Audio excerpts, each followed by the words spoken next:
السلام عليكم ورحمة الله وبركاته. ازيكم عاملين ايه؟ النهارده هوريكم ازاي نعرف اذا كانت البيضة فاسدة او كويسة. اول حاجة هنجيب كوباية مية زي ما انتم شايفين كده، مش هملاها كلها، 3/4. وبعد كده هجيب البيضة بتاعتي هختبرها عشان شاكة فيها ان هي ممكن تبقى فاسدة. لو تنتها عالية فوق كده يبقى البيضة دي فاسدة، ما نستخدمهاش. هي كده عالية، هي مش تنزل في القاع، يبقى كده البيضه دي عندي فاسده. اقربها لكم اكتر عشان ايه تبقى واضحه كمان. اهي شايفينها عاليه ازاي، واقفه فوق اهي، مش راضيه تنزل. يبقى البيضه دي انا مش هستخدمها. تمام، هستخدم بيضه تانية انا متاكده ان هي كويسه، وانا اصلا جايبها قريب من يعني من وقت قريب.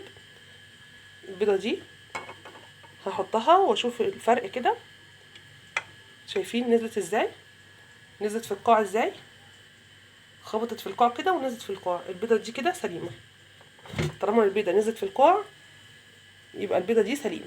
كلنا شايفين اهي في القاع. يبقى كده اختبار بسيط وضح لنا ازاي نختبر البيضه بتاعتنا اذا كانت فاسده ولا سليمه.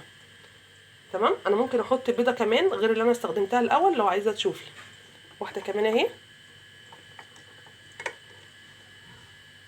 عليت برضو في بتاعي، عليت اهي.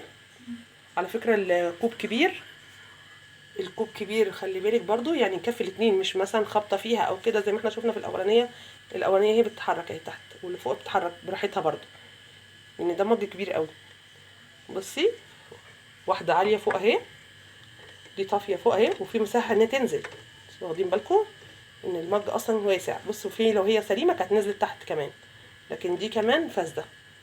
اللي فوق فاسده واللي تحت هي السليمه. يا رب يكون الفيديو بتاعي بسيط وجميل وافادكم، والسلام عليكم ورحمه الله. ومتنسيش اللايك والاشتراك، ومع السلامه.